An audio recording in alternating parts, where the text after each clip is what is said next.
this prisoner swap offer at this point? Tell us what you're hearing from your many sources on this.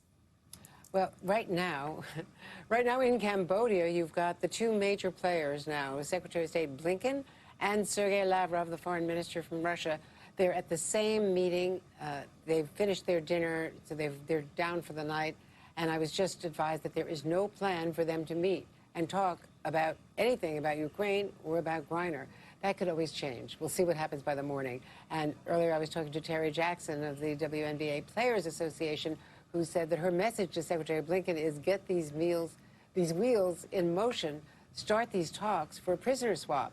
The same message from David Whelan, the brother of Paul Whelan, who's been in a prison in Russia for 4 years now, an American businessman, also wrongfully detained, according to the U.S. and all accounts. So now she's been sentenced to 9 years. She was upset. She was emotional. We heard from her today in court. She was in the cage, and she said it was an honest mistake. I didn't do anything intentionally. The judge just hammered her, saying that this was deliberate, ignoring all of the defense arguments, all of the evidence that they presented, that it was not even properly weighed, the cannabis oil, that the seizure was not handled properly, that she didn't have a Russian translator. The judge disagreed with that. So he just rejected all of their arguments, Hallie. It was really a devastating decision. And now another big question. I was talking to Mike McFaul about this, of course, the former U.S. ambassador to Russia. Where are they going to take her? If they're going to hold her until this prisoner swap, is she going to go, 8 hours across Russia in a place like where Navalny is? Or is she going to stay in Moscow so that the chargé, the top diplomat in Russia for the U.S., can reach her as well as her attorneys and speak with her every day? Andrea Mitchell, I appreciate you bringing us that reporting. Evelyn, let me turn to you and play a little bit of what we heard from Griner in court in between, multiple apologies for what she described as this mistake. Let's watch. I remember vividly coming out of the gym and all the little girls that were in the stands there waiting on me. And that's what kept making me come back here.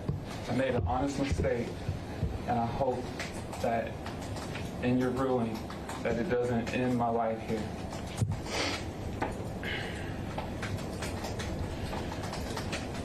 I know everybody keeps talking about political pawn and politics, but I hope that that is far from this courtroom. Evelyn, Griner's been sentenced to a penal colony, right? Talk about what is her life going to look like now? Like, what is a day in her life going to be like?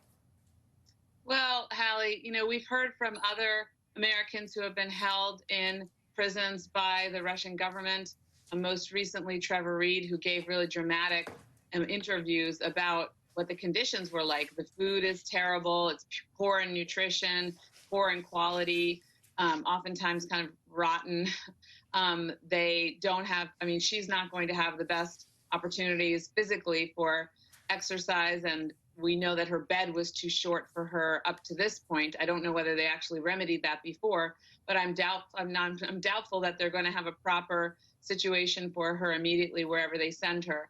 It is disconcerting. This is a country where there's no real rule of law. We can just throw Russia into the same category with North Korea and Iran, where they seize Americans, hold them hostage, use them as political pawns, and then they don't treat them properly through the whatever they call the judicial system. There's no real trial. There's no real, as you said earlier, there's no real listening to evidence.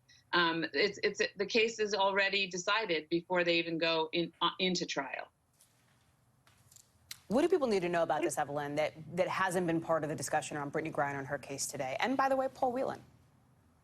Well, I think, and apparently there's another American, a school teacher, who's being held also without due process. That's a new development. But look, what people need to know is what I said. Don't go to Russia. Don't travel to Russia. You're taking incredible risk, because this is not a country that acts according to normal international rule of law, much less their own domestic rule of law. They just ignore it. So you are taking great risk to do any kind of business with Russia. And that is, unfortunately, what Brittney Griner did, not knowing, because, of course, she had a long-established relationship with her Russian team. There was no reason for her necessarily to think she was heading into danger. So I think that's the most important point that Americans can take away.